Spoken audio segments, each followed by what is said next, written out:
Friends, welcome to our channel world of education. और आज हम वर्ल्ड ऑफ एजुकेशन की इस वीडियो के अंदर MTH 301 और 201 की असाइनमेंट नंबर जो स्प्रिंग 2021 की असाइनमेंट नंबर 1 आई है उसको क्लियर करेंगे।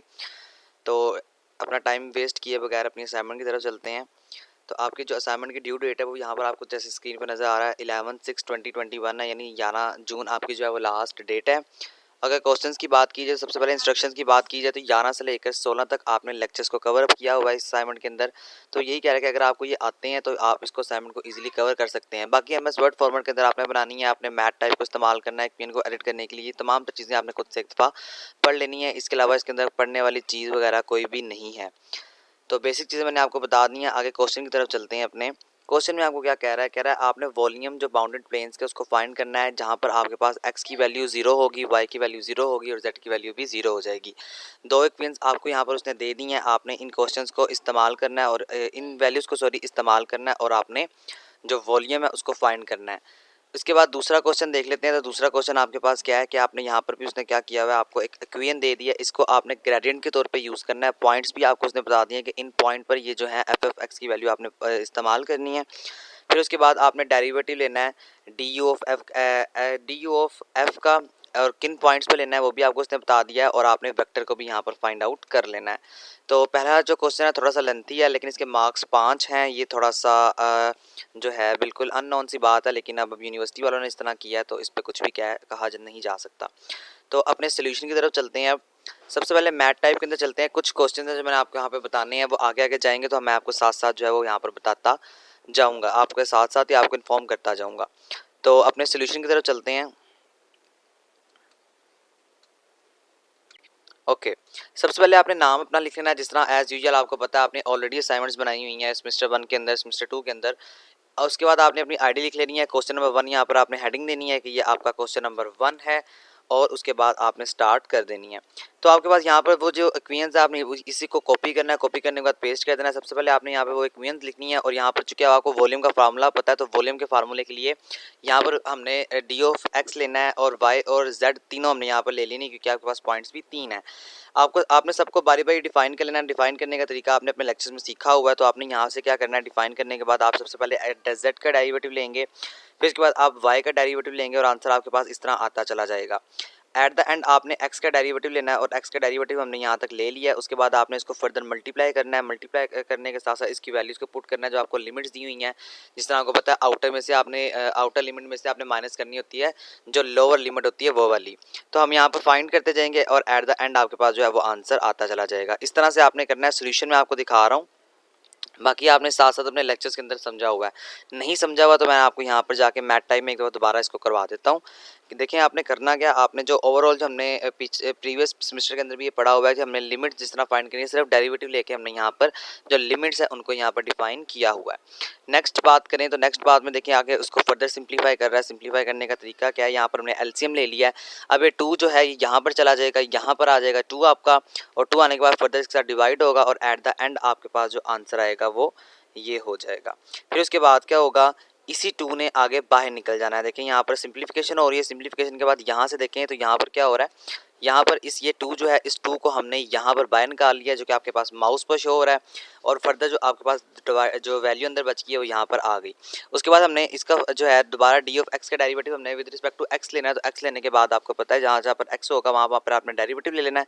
डेरिवेटिव लेने के बाद आपने इसकी वैल्यूज़ को जो अपर लिमिट है लोअर लिमिट है उसको अप्लाई करना है, और आपको पता है अपर में से लोअर को माइनस किया जाता है, तो उसको हम अप्लाई कर देंगे लिमिट्स, और लिमिट्स अप्लाई करने के बाद जो आपका वॉल्यूम का फार्मूला आ जाएगा वो इस तरह से आपके पास आ जाएगा।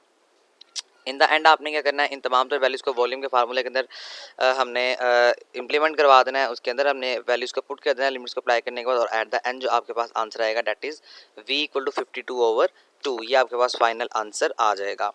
अब चलते हैं क्वेश्चन नंबर 2 की तरफ। क्वेश्चन नंबर 2 क्या है आपका, तो क्वेश्चन नंबर 2 आपका ये है कि आपने क्या फाइंड करना है, f(x) और y और z को उसने आपको इक्वेशन दे दिया मैथ टाइप के अंदर लिख के। अब आपने कह रहा है कि अब आपने ग्रेडियंट ऑफ f को फाइंड आउट करना है। इसी के साथ साथ आपने du ऑफ f को फाइंड करना है, और आपने जो डायरेक्शन ऑफ वेक्टर्स है उसको भी फाइंड आउट यहाँ पर कर लेना है। तो आपको सबसे पहले क्या करना पड़ेगा, आपको सबसे पहले फार्मूले का पता है, ये उसका फार्मूला है जो कि मैंने यहाँ पर लिख रखा है। फार्मूले के बाद आपने इसको इक्वेशन 1 का नाम दे देना है। आप इक्वेशन 1 कह सकते हैं, 1 कह सकते हैं, ये सारी आपकी अपनी मर्जी पर डिपेंड करता है।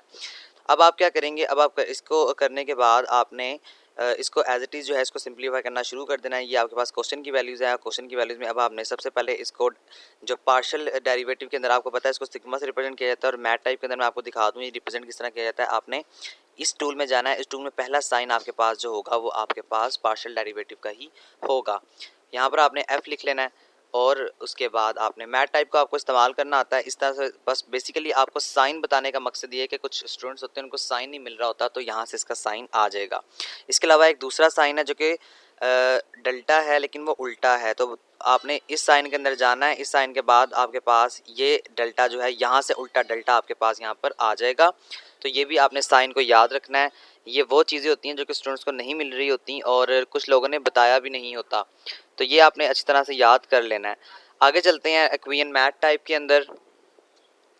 तो हाँ जी, करना क्या आपने, अब आपने यहाँ पर दोबारा से वैल्यूज़ को पुट करना शुरू कर देना है। वैल्यू का आप पुट करेंगे तो आपके पास एट द एंड जो रिजल्ट आएगा partial derivative F of X का this will be equal to 9।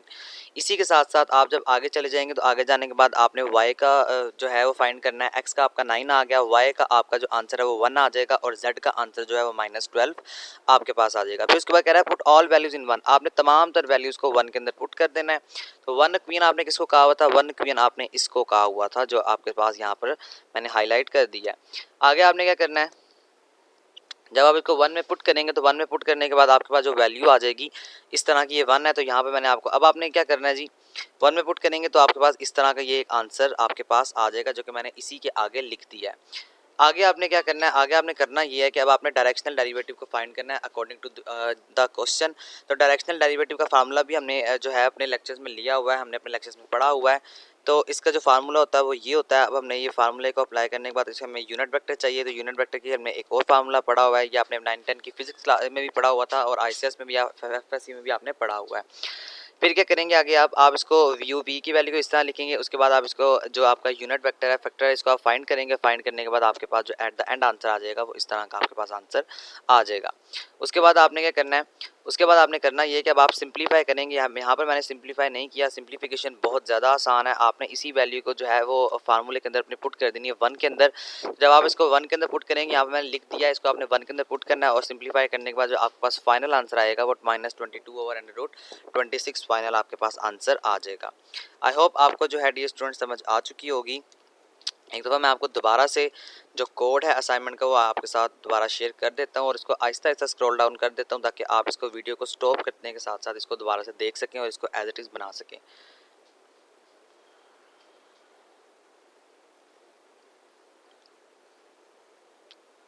ठीक है, आई होप आपको जो है वो समझ आ चुकी होगी। वीडियो अच्छी लगने पर इसको लाइक करें, दोस्तों के साथ शेयर करें। अगर आप चैनल पर न्यू है तो ग्रैंड क्विज़ की फाइल के लिए आप चैनल को सब्सक्राइब भी लाजमी कर लें। जो आपका ग्रैंड क्विज़ होगा 100% करेक्ट सोल्यूशन के साथ आपके साथ वो शेयर कर दिया जाएगा। ओके डियर स्टूडेंट्स, कुछ भी समझ नहीं है तो आपने कमेंट सेक्शन में मुझसे पूछ लेना है। मैं इंशाल्लाह आपके कमेंट का रिप्लाई करके आपको एज सुन एज पॉसिबल आपका कॉन्सेप्ट क्लियर कर दूँगा। ओके, अल्लाह।